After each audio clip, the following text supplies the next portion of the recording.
In our final chapter, we'll check worksheets for spelling errors and learn about the various options for printing a workbook. First, we'll open a file from the Viagrafix Learning folder. Click the Open button, then double-click on the Chapter 5 file to open the workbook. This is basically the same workbook we were using in the previous chapter. It's been updated a bit, and we've intentionally misspelled a few words so we can demonstrate Excel's spell check feature. To begin, we simply select the range of cells we want to check for errors. If we want to check the entire worksheet, we can select a single cell from that worksheet. For this demonstration, we want to check both of the worksheets in this workbook. To do this, click the right mouse button on the January Sheet tab and choose Select All Sheets from the shortcut menu. Both worksheets are now selected. To check for spelling errors, we'll move to the standard toolbar and click the Spelling tool. It's the button with a blue check mark and the letters A, B, C. The spelling dialog box opens, and the first error it finds is the word commission. We can also begin checking the spelling by pressing F7 on our keyboard or by choosing the spelling command from the Tools menu. The Change To box offers a suggested replacement for this word. If the word being suggested is not the alternative we want to use, we can highlight one from the Suggestions box below. Once we decide on which of the alternative spellings we want to use, we simply highlight the word, then use the Change button. Before we do this, let's examine the other buttons in this dialog box. The Change All button will replace all instances of the word with the suggested spelling. If we don't want to use one of the suggested spellings, we can use the Ignore or Ignore All buttons. For example, the Ignore button will skip this instance of the word and will not change its spelling. The Ignore All button can be used if we want Excel to ignore all occurrences of this particular word. The Add button will add the word in question to the dictionary, so Excel will recognize it from now on. If we are constantly misspelling a word, we can use the Auto Correct button to add it to a list, and Excel will automatically correct the word whenever we type it incorrectly. Now we are ready to continue the spell check. The word commission was accidentally spelled with just one M. So let's fix this error by selecting the first spelling in the Suggestions box and clicking the Change button. The next error that is found is in the word commission. This time the word was incorrectly spelled on the February worksheet.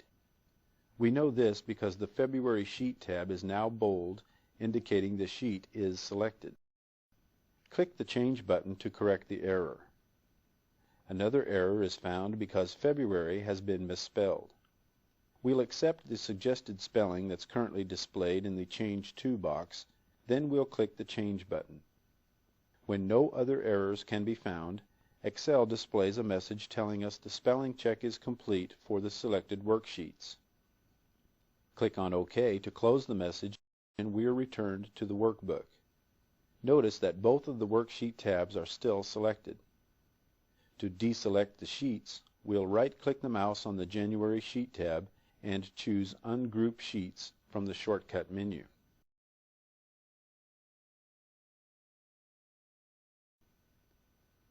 Let's begin by examining the various print settings. Open the File menu and choose the Print command. Inside the Print dialog box, the first section allows us to select a printer and specify its properties. The Print Range settings allows us to specify which pages in the selected worksheets will be printed. For example, the All option prints the entire document. This means that if a worksheet is very large, all of the pages in the selected worksheet will be printed. If we want to print only specific pages, we can use the Page option, then enter the page numbers in the From and To boxes. The Copies section allows us to specify the number of copies we want to print. If we are printing more than one copy, the Collate option will print all the pages in order before it prints the second copy. Now we'll examine the Print What section near the bottom of the box.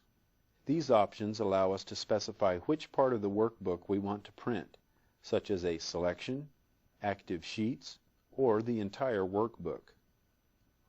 If we use the Print Selection option, Excel will only print the data that's contained in the highlighted cells or the selected objects in the worksheet. If we're printing more than one selected area and the highlighted cells are not adjacent, the selections are printed on separate pages. The Active Sheet option prints the worksheet or worksheets that are currently selected.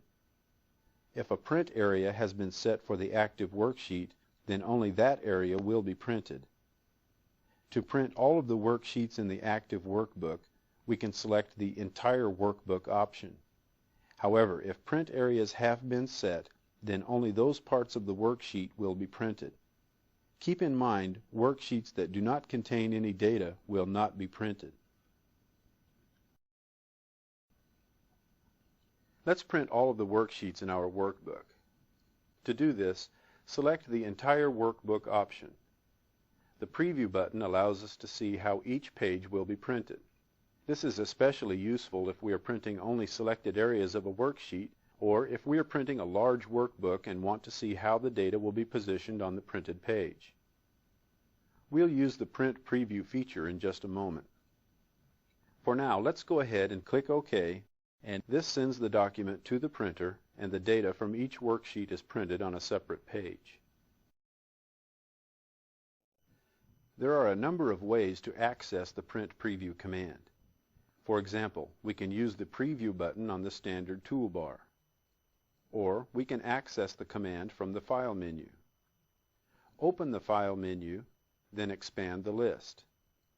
Along with the Print Preview command, notice there's also an option for a web page preview. If we plan to publish our data to the Internet, the web page preview option will allow us to see how a web browser will display our worksheets. Select the Print Preview command. The screen changes, and we can now see how the worksheet data will be positioned on the printed page. The status bar along the bottom of the screen shows the current page number and the total number of pages to be printed. Right now we are only previewing the current worksheet, so the status bar displays page 1 of 1.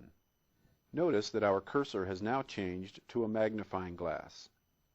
By clicking on Page, we can zoom in and view different areas of the page.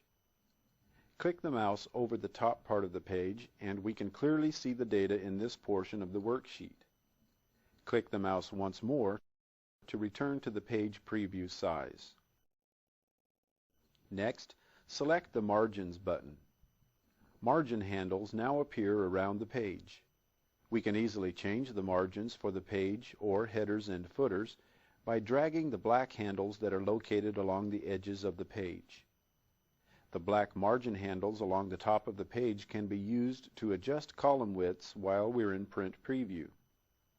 We won't change the margin settings from here, so select the Setup button to view these options. This opens the Page Setup dialog box. Let's briefly go over the options on each tab of the Page Setup dialog box. The Page tab contains settings for orientation, scaling, paper size, print quality, and starting page number. The Portrait Orientation option prints the document using the narrow edge of the paper for the top of the page. Landscape prints with the wide edge of the paper at the top. Landscape is especially useful for printing worksheets that contain numerous columns. Let's keep Portrait selected as the orientation, then select the Margins tab. From here we can specify the page margins, header and footer margins, as well as the vertical and horizontal centering. Double-click inside the top margin box and type 2. Now press the Tab key to highlight the bottom margin number and set this at 2 inches as well. Let's also select both the horizontal and vertical centering options. The preview box shows that the data will now be centered on the middle of the page. Select the Header Footer tab.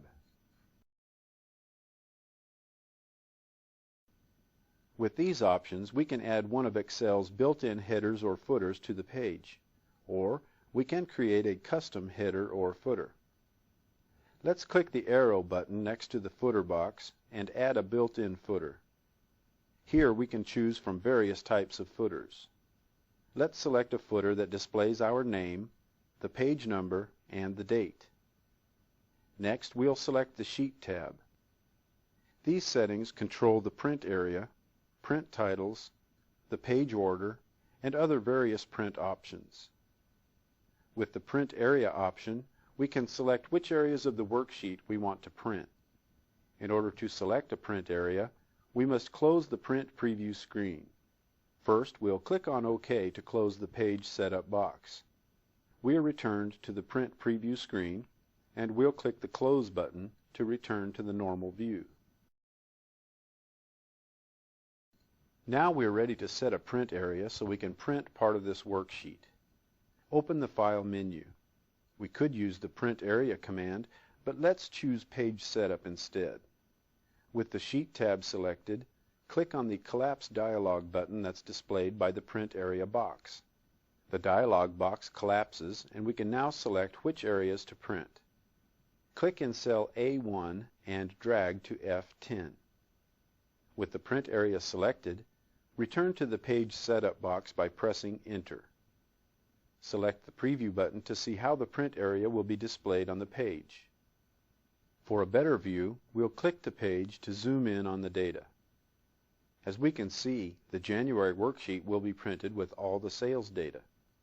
We didn't include the columns for rate or earned commission, so that data is not shown and will not be printed. Now click the Print button. The Print dialog box opens, and we'll accept the current settings by clicking OK. The print area we set for the worksheet is printed in the center of the page, and the footer is printed along the bottom. Now remove the print area from this worksheet by opening the File menu, choosing Print Area, then clicking the Clear Print Area command. We'll close this file and choose Yes at the Save Changes prompt.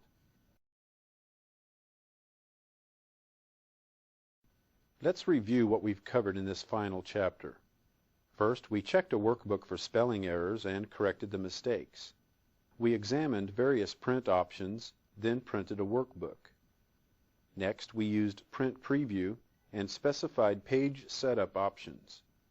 Finally, we learned how to set a print area and print a specific section on a worksheet.